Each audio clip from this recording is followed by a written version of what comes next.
Merci beaucoup. Nous voulons parler aujourd'hui de l'eau. Le corps humain est constitué de 70 à 75% d'eau pour les adultes. Les enfants, c'est 75 à 85%. Donc, les cellules vivent grâce à l'eau. Mais il y a des pertes de l'eau. Donc, la déshydratation tue. Quand on manque de l'eau dans le corps, on peut mourir. Même le sang, pour circuler, il faut que ça soit dilué, fluidifié. Donc, si quelqu'un ne boit pas de l'eau, il aura des conséquences parce qu'il y a deux reins. Les reins sont des filtres qui filtrent le sang. Et les urines sont les déchets du sang. Donc, pour bien filtrer, il faut que le sang soit dilué. Il faut que le sang soit liquide. D'où il faut boire de l'eau. Et l'eau joue un rôle important. Comme Antoine de Saint-Exupéry disait, l'eau, tu n'as ni goût ni arôme. Tu n'es pas nécessaire à la vie, mais tu es la vie. Donc, on peut s'abstenir de manger le foufou, donc la nourriture solide, pendant une semaine, pendant 40 jours, mais l'eau, c'est difficile. S'abstenir de boire de l'eau pendant 5 jours, donc vous êtes en train de vous détruire. D'où il faut boire de l'eau, puisque l'eau, c'est la vie.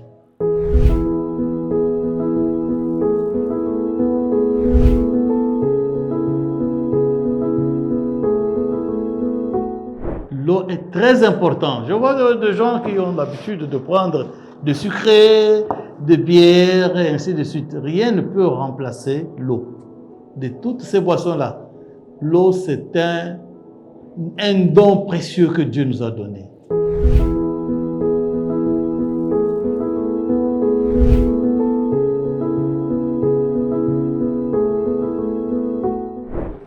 La digestion de l'eau et des liquides, c'est-à-dire de l'eau, et des solides ne se font pas au même moment. C'est pourquoi, quand on boit, au moment où on mange, la digestion des solides s'arrête. On doit digérer de l'eau et les solides qu'on a mangés, comme le foufou, la viande, tout, sont bloqués. Et cela peut entraîner des pullulations microbiennes, des maladies des maux de ventre. C'est pourquoi, chers bien-aimés, il faut savoir boire pour être en bonne santé. Il faut boire tout au long de la journée.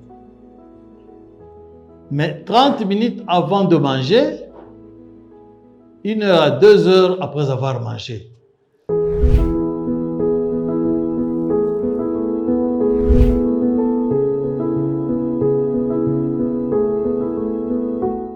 La soif, c'est un mauvais indicateur. Quand vous avez soif, vraiment, vous êtes déshydraté. Donc, il faut boire de l'eau à volonté.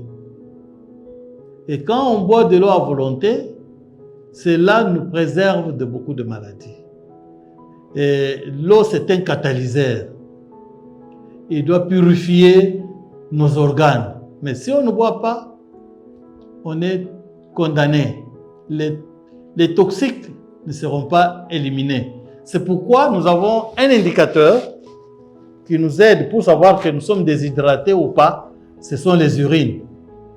La couleur des urines nous aide à savoir que est-ce que nous sommes déshydratés ou nous sommes hydratés. Donc, la couleur normale des urines, c'est jaune citron. Quand les urines sont jaune citron, savoir que non, je suis hydraté. Mais si c'est jaune foncé, les reins sont en train de vous dire que, monsieur, madame, ça ne va pas, nous souffrons. Donc, il faut boire de l'eau. Dans le climat tempéré, on peut boire 1 litre à 1 litre et demi. Tandis que dans le climat chaud, tropical, on peut aller même à 3 litres d'eau. Donc, il faut boire tout au long de la journée. Mais lors de repas, il faut boire 30 minutes avant de manger.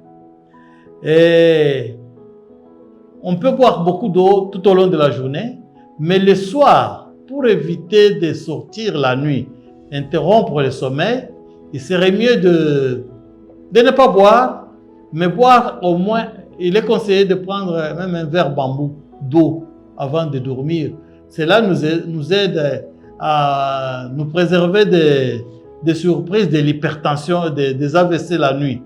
Puisque l'hypertension se complique la nuit, même les diabètes. C'est pourquoi il faut la nuit, avant de dormir, prendre un verre d'eau. Mais tout au long de la journée, il faut boire. C'est pour notre bien. Cela lubrifie notre corps et nous aide à être en bonne santé.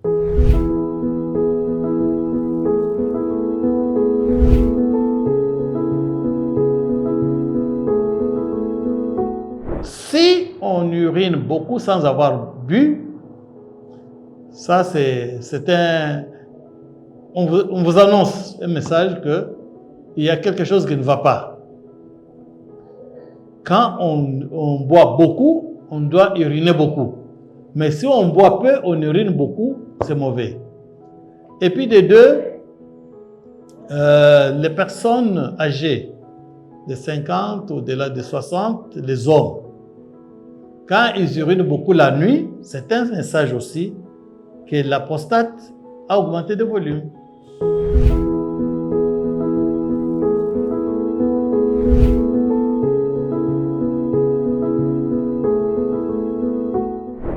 Les nouveaux-nés, d'après l'OMS, il est conseillé de ne pas donner de l'eau aux enfants jusqu'à 6 mois.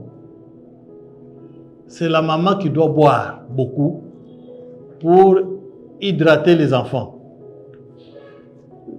Malheureusement, ici chez nous, vous trouverez qu'on donne de l'eau aux enfants, même à un jour de sa naissance. Mais pour éviter des maladies hydriques, d'origine hydrique, il ne faut pas donner de l'eau aux enfants de moins de 6 mois. Il faut que l'enfant soit exclusivement nourri au sein maternel. Et les enfants à partir de 6 mois au-delà, on donne de l'eau, mais il faut donner à volonté. Puisque quand on a soif, c'est-à-dire on est déshydraté. J'insiste sur ça.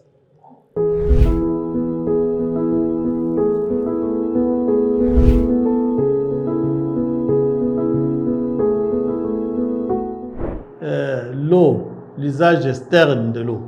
Vous voyez, le corps respire par les pores cellulaires, des trous qu'on appelle pores. Et il y a un liquide, il y a une substance graisseuse qui se trouve au niveau du corps, des pores, de ces petits trous. Si on ne se lave pas, ça bouche. Donc il faut toujours se laver.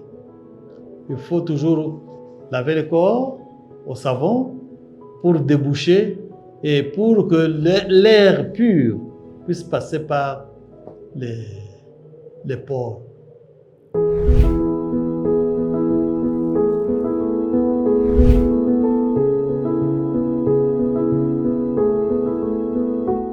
Ça dépend des saisons. Ça dépend des saisons. Normalement, dans les saisons tropicales, il fait chaud, on peut se laver le matin et avant de dormir, on se lave aussi. Mais pendant la saison sèche, ça dépend d'une personne à l'autre. Mais il faut se laver chaque jour.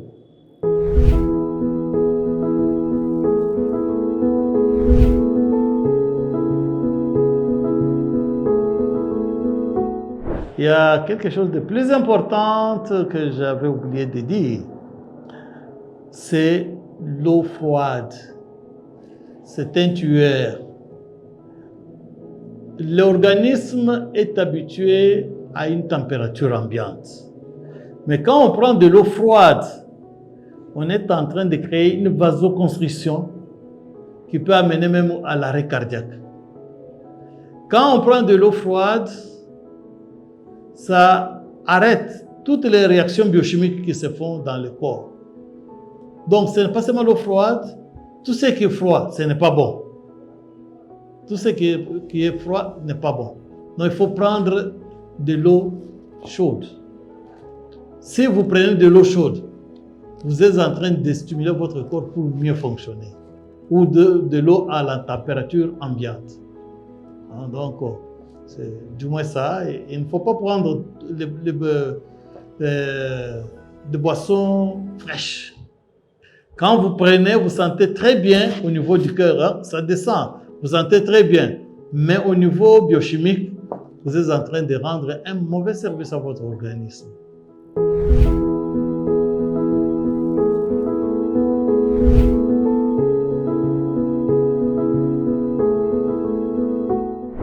Hydrothérapie, c'est le traitement par l'eau.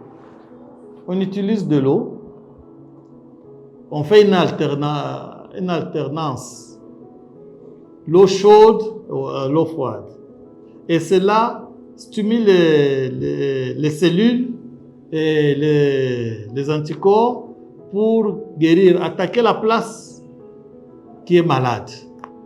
Donc, on peut faire un cataplasme de l'eau chaude et puis l'eau froide.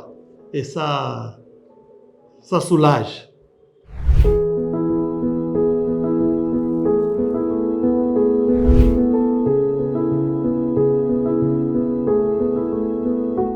Donc l'eau chaude joue un grand rôle parce que quand ça entre, il y a des cellules, des anticorps, des globules blancs. Je parle un langage terre à terre. Il y a des globules blancs quand l'eau chaude est posée telle part où on a bu. Les globules blancs sont nos militaires qui nous protègent, qui vont se mobiliser pour aller à l'endroit où se trouve où on a mis les cataplasmes.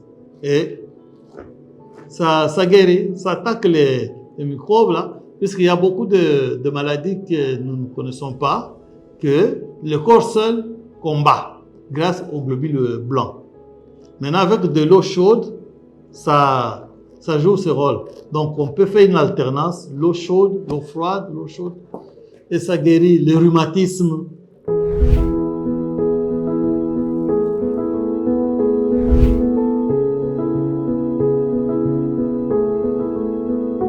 Oui, l'eau est très importante, mais qui peut aussi devenir... C'est un couteau à double tranchant. L'eau, c'est un couteau à double tranchant. Si on l'utilise mal, il y a beaucoup de maladies hydriques qui mènent jusqu'à la mort. D'où il faut avoir une eau potable. L'eau potable, on peut utiliser tout ce qui peut détruire les parasites dans l'eau. Je sais qu'avec la régie des eaux, au niveau de leurs sources, ils utilisent des produits. Mais le parcours de l'eau de la source jusqu'au robinet, c'est ce parcours-là qui pose des problèmes, à moins que les robinets soient bien entretenus. L'eau de la source est bonne, ça vient directement. Vous voyez bien, ça vient du sous-sol, l'eau de la source. C'est une bonne. Mais l'eau, en fait, c'est notre vie. Il faut boire. Les gens, on peut tout refuser, mais boire, c'est très, très important.